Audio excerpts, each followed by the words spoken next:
Hey everyone, I'm joined by Sean today from Intrepid Games.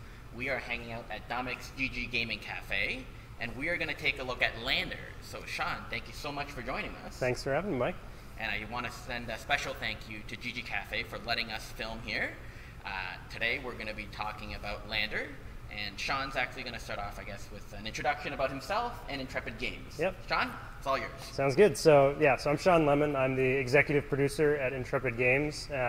Intrepid Games is a new game publishing company that my friend Dan Alexander and I have founded. We actually incorporated last week, so just the beginning of the journey. And the reason we've incorporated this company and started down this journey is because we've created this game Lander and we want to bring it to the world. And so rather than design the game and then give the design off to an existing publisher, we decided to start our own publishing house and kind of have full control over the art, the graphics, the manufacturing, the whole customer journey. So we're just getting started down that road now.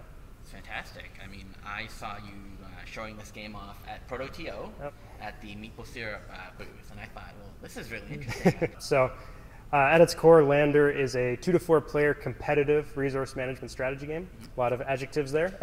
And we think it's even more than that, but I'll just give kind of an overview of how the game works and some of the key mechanics, and can dive into it a bit deeper. So basically, we are colonizing a new planet called Chimus 2. It's not Mars, which a lot of people, that's the natural tendency. It's like, oh, it's a space game, it's Mars. Not Mars. It's a fictitious planet outside of our solar system. The world is kind of fallen apart due to dramatic climate change, and governments have fallen, corporations have taken control, and so a number of big companies on Earth have kind of funded this mission to colonize this new planet, and they've kind of sold it as like the new hope, the new dream for all of humanity.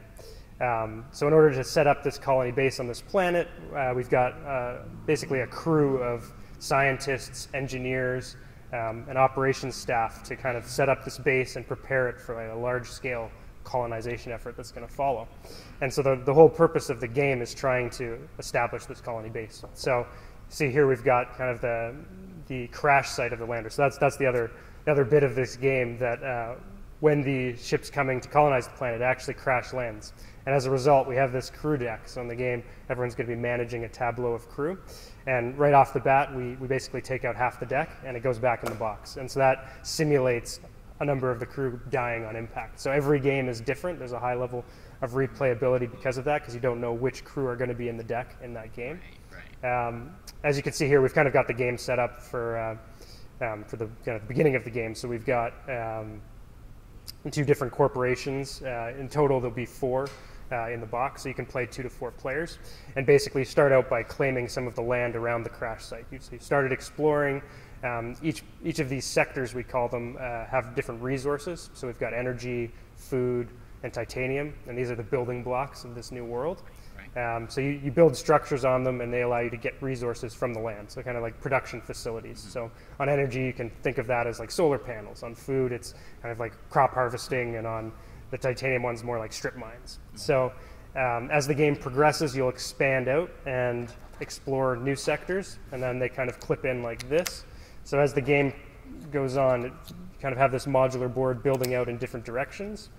And it's been a process kind of getting these interlocking plastic tiles just right. And so we've done a lot of work with our manufacturer, Gameland, to get these designs quite right. But basically, it'll snake out in different directions every game. And then as you go, you'll claim some of these additional sectors with new structures. The game's played in years, so every year you get resources in from the structures you've claimed, and then those resources, so like we have different resource cards here, so we have food, we have energy, and we have titanium cards here. So at the start of the year, you might get 1 food for having claimed a sector like that, and then if during the year you upgrade it and build additional production facilities on it, then you'd get free food in the next year. So that's kind of how you build your engine in the game. You're getting resources from the planet. Those give you resources in your hand, and then you use those resources to develop your crew. So that's kind of where the tableau management, tableau building comes in. So every corporation starts with 2 crew members, and they can take one of 3 classes, so scientists, engineers, or operations. They also have 2 different personality traits. So you kind of really start feeling invested in your crew because you feel like you know them. You feel like, oh, you know, Nohemi here, she's diplomatic and resourceful, she's a scientist, you see the way she's smiling, you know, you start to get attached to the crew in the game. And we've got 50 in total, so again, a lot of replayability. They all have kind of unique mixes of these classes and traits, and they each have a leadership ability as well at the bottom of the card here. So that means when they're part of your crew, they allow you to do different things. And yeah, we've really tried to get like an international feel for the crew. So we have 30 men, 30 women, a number of different countries represented, different ages. We tried to make it representative of the world today. So when you're playing the game, you can see a crew member and you feel like, oh, that's like me. You know, exactly. It's not just all kind of the same looking people. So the idea of the game is you got these crew, you're going to be developing them with cards. So we've got training cards, and so those can give you additional skills. They're basically courses you're studying to improve the expertise of your crew. So training kind of goes down like this. You sort of stack your crew up in different ways. You can also get different traits, which yeah, you can show that there. So yeah, you can get different traits, so your personality can change as well. This is always kind of a funny moment in the game when you put down a fanatical trait on someone, because everyone's like, whoa, what's going to happen here? Something's changed. And there are a lot of cards in the game that allow you to interact with your opponents, and that's kind of where these traits come into play. So we have these action cards, we call them, and they basically allow you to take different actions in the game. And those could either be to help your corporation or to pull back the other corporations on the planet. So some might allow you to steal resources or steal an item that's really useful, or potentially help your corporation by getting free resources or getting a free upgrade or an expansion on the board.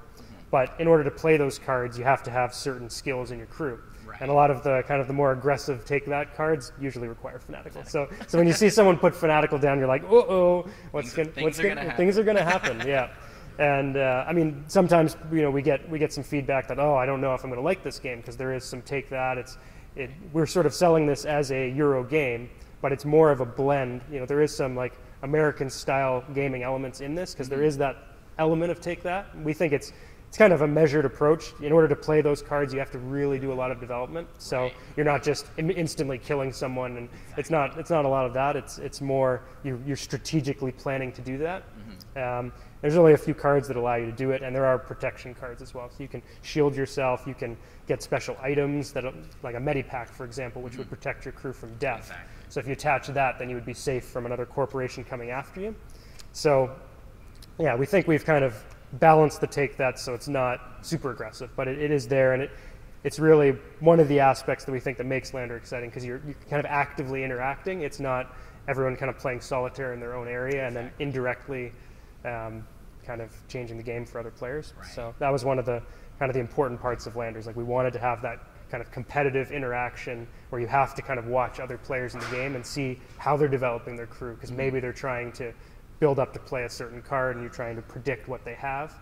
And there's also kind of an element of reading other players, and there's bluffing too, because you could start stacking a player and everyone will think, oh no, he's going to do something, and maybe you don't have that, and then they don't play certain cards because they're afraid you're going to come after them. So it's kind of that aspect too.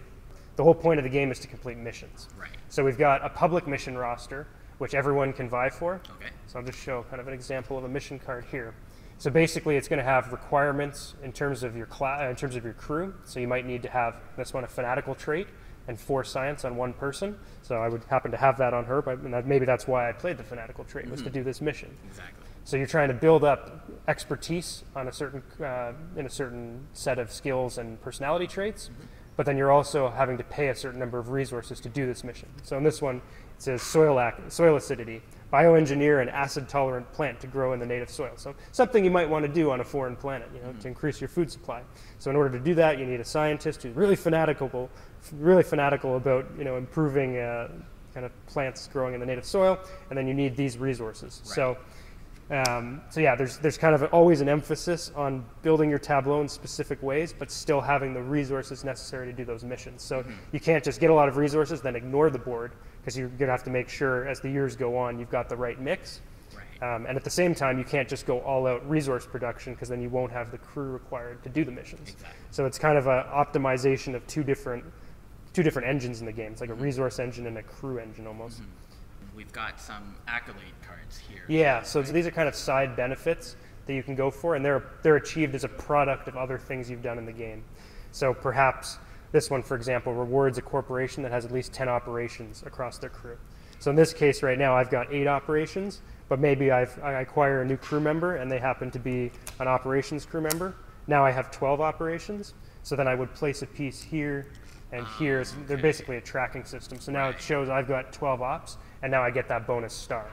So I haven't actually paid resources to do this. It's just happened because I've done other things. So if you get stuck on some of the missions, you can kind of pivot and say, oh, maybe I'm going to try to go for some of these.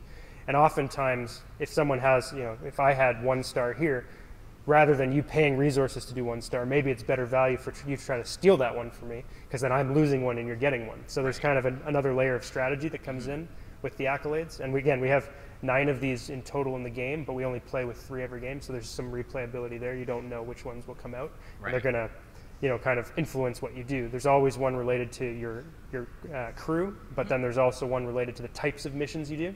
So you see there's research missions, logistics missions, and construction missions. So typically research missions are best value. They're the most efficient, but they're also the most challenging to do. So you're trying to build up your crew specifically to do these. Sometimes you have to take these because you don't have the right crew, and maybe you've developed your board a lot, so you're going to want to go more for construction missions, which relate to having certain types of sectors and having upgraded certain types of sectors. So there's an accolade that rewards both the types of missions you do as well as what you've done on the board. So this one, for example, upgrade expert. As soon as you get 2 upgrades, you would take control of this. So an upgrade is basically just building another sector, like a structure on one you've already claimed. So red here would have two upgrades, and they would take that. So that's kind of influencing you to develop the board rather than your crew. So it kind of goes back and forth. So we've tried to balance it so in every game there's different avenues to winning. It's not always going to be the same every time. So we actually have 3 play styles with Lander, and for each one we've got these little setup booklets. And the idea is that, like you said, not everyone's always going to have a few hours to get into a game. Maybe you want to play after work, or you just want to have a quick game. Maybe you're playing with friends that aren't huge, heavy Euro gamers, and they just want a lighter experience. And so we've tried to step people through the complexity of the game with these different versions. So we have the basic simulation, which strips out some of the cards. You don't play with everything. You won't have as many strategic decision points to make. And it's basically just a race to 7 stars. So it's kind of first past the post, just try to get to 7. It's very simple. Well, relatively simple. And what I've set up here is the early arrival. It's kind of the midpoint. And I think this is kind of a really good spot for players that are experienced in playing modern board games.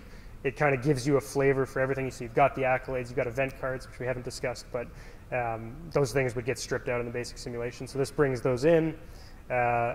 It usually lasts 3 or 4 years, and on the box we're saying 30 minutes per player for that version. So if you played 4 players, you could do it in 2 hours. That's not too bad, and usually it gets quicker as players pick up the game. And then for the heavy Euro gamer that loves lots of strategy and decision points, we have the planned arrival. And in that version, the payments are a bit more to do things. You've got a strategic round of setup at the beginning of the game. There's multiple events happening every year, so there's a lot of kind of pivoting and problem solving you have to do. It kind of ups the ante in that respect. And you play 5 years, and it's just the player with the most stars at the end of 5 years wins. So the win condition's a bit different. And yeah, I mean, that's for the players, like a hardcore gaming group. If you're like Scythe or Terraforming Mars, and you really want to get into a kind of a crunchy game, then that's where we would point them to. Right. Now, you mentioned something a little before this. You were talking about when people are playing this at the stores and the cafes. Yes. And that's what I want to talk about, because when you came in, you didn't bring a copy of your game in here. We just had a copy on the shelf. So let's talk about that. Yeah, so because Intrepid Games, it's this new company, we don't have any following. We kind of came to the hobby as outsiders. We played some modern board games, but really not a lot.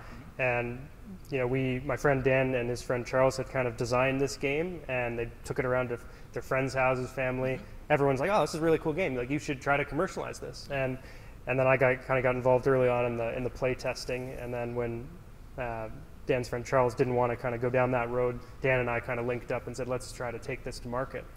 So we kind of came at it, from an outsider's perspective. We didn't have really any connection with the hobby, and so we had to do so much market research to see, like, how does Kickstarter work, and understand board game cafes and expos and all these things. There's been a lot of learning, a lot of playing, met a lot of people, and then through that journey, we realized, just due to the sheer number of games that come out every week on Kickstarter, you could have 10 or 15 new Kickstarters. The campaign pages have evolved even over the last few years we've been following it. Like, they're all immaculate, tons of art, GIFs, amazing videos. Like, the art's almost done. Like, the games are pretty much finished when they go on Kickstarter. It's no longer funding a dream.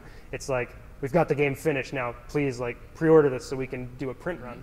And the most successful companies on there, they're the ones that have made 5, 6, 10 games in the past. So they have this huge following. Right.